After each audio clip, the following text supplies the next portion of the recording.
تصور کی آنکھ سے دیکھیے، یہ منظر ہے تاریخ کے اس نازک ترین موڑ کا جب ایک انسان کے پاس اسلام کو ہمیشہ کے لیے ختم کرنے کا سنہری موقع موجود تھا۔ جی ہاں، ایک ایسا موقع کہ اگر وہ انسان چاہتا تو تلوار اٹھائے بغیر، جنگ کیے بغیر، صرف اپنی زبان ہلا کر قرآن کو نعوذ باللہ غلط ثابت کر سکتا تھا۔ یہ داستان ہے ایک ایسی پیش گوئی کی جس نے 10 سال تک ایک دشمن کو چیلنج دیے رکھا۔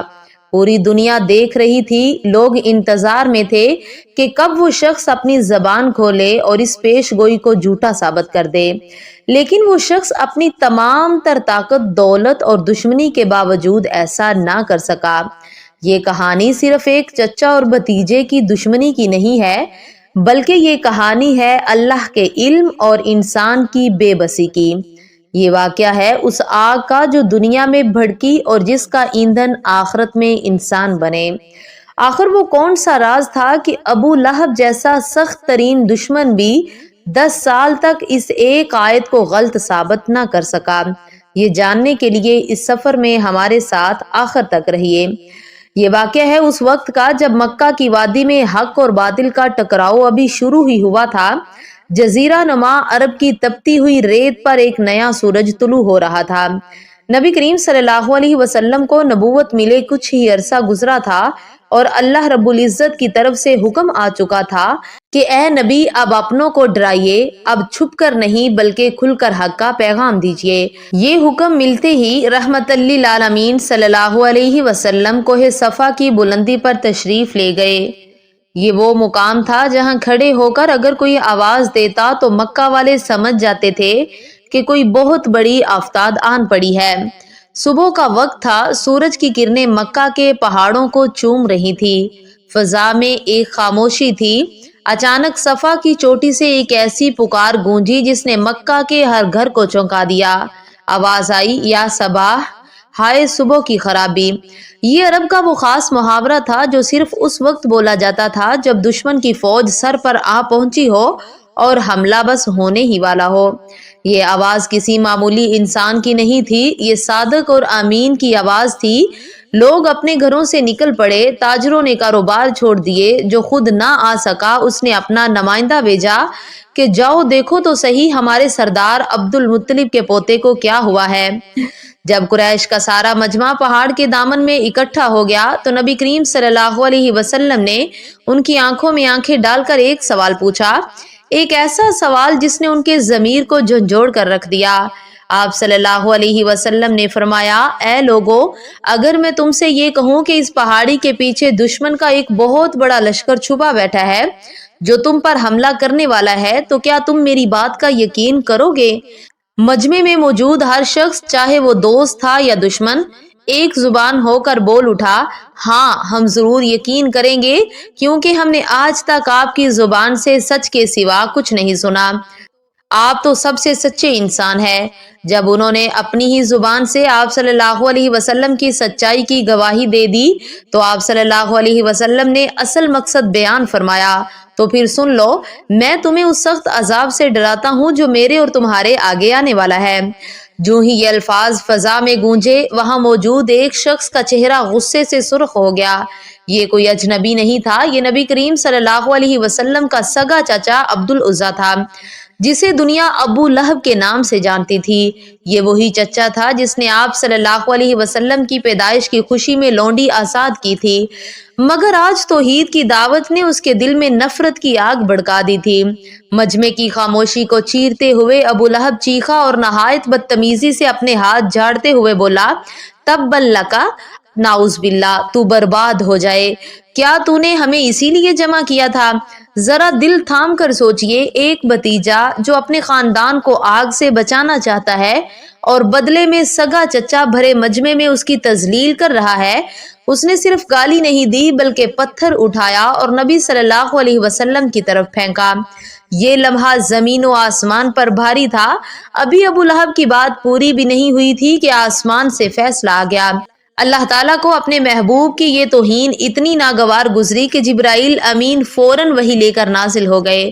جواب میں اللہ تعالیٰ نے نبی صلی اللہ علیہ وسلم کو تسلی نہیں دی بلکہ براہ راست ابو لہب کو مخاطب کیا۔ اللہ کا لہجہ اتنا جلال والا تھا کہ فرمایا، ٹوٹ گئے ابو لہب کے دونوں ہاتھ اور وہ برباد ہو گیا۔ یہاں غور کرنے کا مقام یہ ہے کہ اللہ تعالیٰ نے یہ نہیں کہا کہ وہ برباد ہوگا بلکہ فرمایا ہو گیا، یعنی فیصلہ ہو چکا ہے، اب واپسی کا کوئی راستہ نہیں۔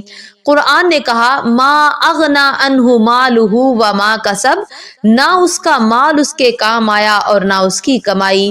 یہ آیت ابو لہب کے اس تکبر کا جواب تھی جو وہ اکثر دکھاتا تھا۔ وہ کہتا تھا اگر محمد کی بات سچ بھی ہوئی اور قیامت آئی بھی تو میرے پاس بہت مال ہے، بہت بیٹے ہیں، میں اپنی دولت اور اولاد دے کر خود کو عذاب سے چھڑا لوں گا۔ لیکن قدرت کا انتقام دیکھیے، جب جنگ بدر کے کچھ دن بعد ابو لہب پر عذاب نازل ہوا تو وہ کسی تلوار سے نہیں مرا۔ اللہ تعالیٰ نے اس پر عدسہ نامی بیماری مسلط کر دی۔ یہ بیماری ایسی تھی کہ اس کے جسم پر پھوڑے نکل آئے اور گوشت گلنے لگا۔ اس کے جسم سے اتنی خوفناک بدبو آتی تھی کہ کوئی اس کے پاس کھڑا نہیں ہو سکتا تھا۔ وہ بیٹے جن پر اسے ناز تھا، جن کی کمائی پر وہ فخر کرتا تھا، وہ بھی ڈر کے مارے اس کے قریب نہیں آئے۔ وہ 3 دن تک تنہا بے یار و مددگار اپنے گھر میں تڑپ تڑپ کر مرا۔ کوئی اسے ہاتھ لگانے کو تیار نہیں تھا۔ آخرکار مکہ کے لوگوں نے اس کے بیٹوں کو تانا دیا کہ شرم کرو، تمہارا باپ سڑ رہا ہے۔ تب جا کر انہوں نے مزدوروں کو پیسے دیے جنہوں نے دور سے لمبی لکڑیوں کے ذریعے اس کی لاش کو دھکیل کر ایک گھڑے میں پھینکا اور اوپر سے پتھر برسا کر اسے دفن کر دیا۔ سچ فرمایا تھا میرے رب نے، نہ اس کا مال کام آیا نہ اس کی اولاد۔ کہانی یہی ختم نہیں ہوتی۔ اس جرم میں ابو لہب اکیلا نہیں تھا، اس کی بیوی ام جمیل بھی برابر کی شریک تھی۔ یہ ابو سفیان کی بہن تھی اور اپنے حسن اور دولت پر بہت ناز کرتی تھی، لیکن اس کا دل کالا تھا۔ یہ نبی کریم صلی اللہ علیہ وسلم کے راستے میں کانٹے بچھایا کرتی تھی۔ رات کی تاریکی میں خاردار جاڑیاں لاتی اور وہاں بچھا دیتی جہاں سے میرے نبی صلی اللہ علیہ وسلم کا گزر ہوتا۔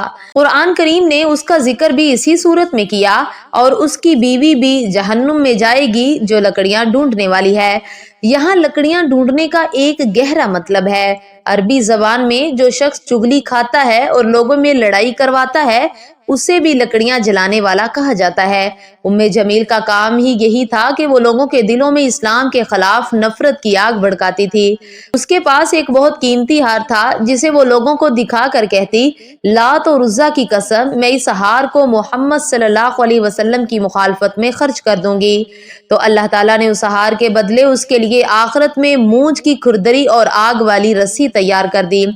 جیسا کرو گے ویسا بھرو گے۔ اب آتے ہیں اس واقعے کے اس پہلو کی طرف جو عقل کو دنگ کر دیتا ہے۔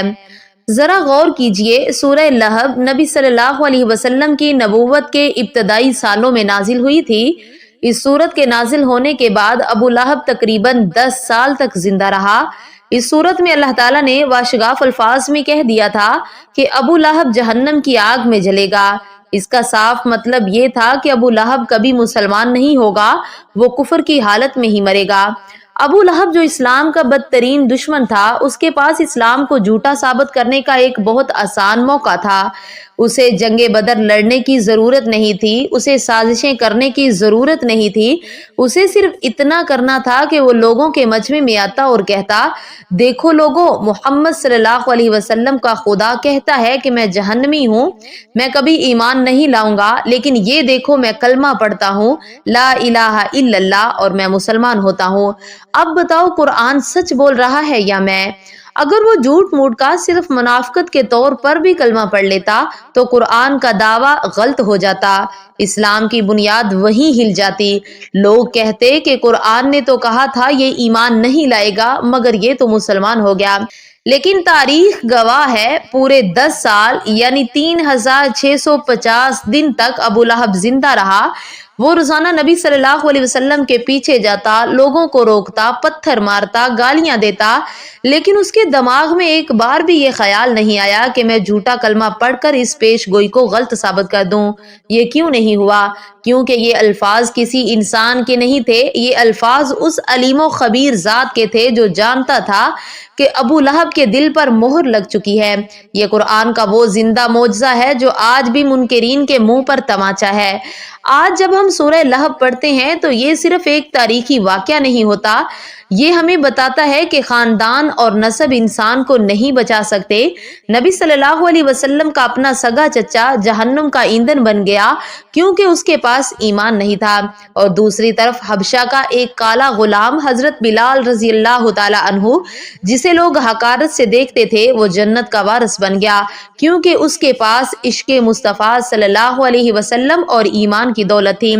یہ واقعہ ہمیں خبردار کرتا ہے کہ کہیں ہم بھی ام جمیل کی طرح اپنے معاشرے میں نفرت کی لکڑیاں تو نہیں ڈھو رہے، کہیں ہم بھی دولت کے غرور میں حق کو جھٹلا تو نہیں رہے۔ یاد رکھیے، جو اللہ کے دین کے مقابلے میں کھڑا ہوتا ہے، وہ چاہے کتنا ہی طاقتور کیوں نہ ہو، اس کا انجام ابو لہب جیسا ہی ہوتا ہے، نام و نشان مٹ جاتا ہے اور صرف رسوائی باقی رہ جاتی ہے۔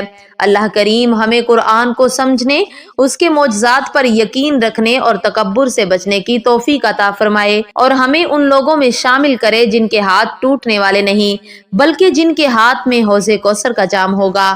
آمین یا رب العالمین۔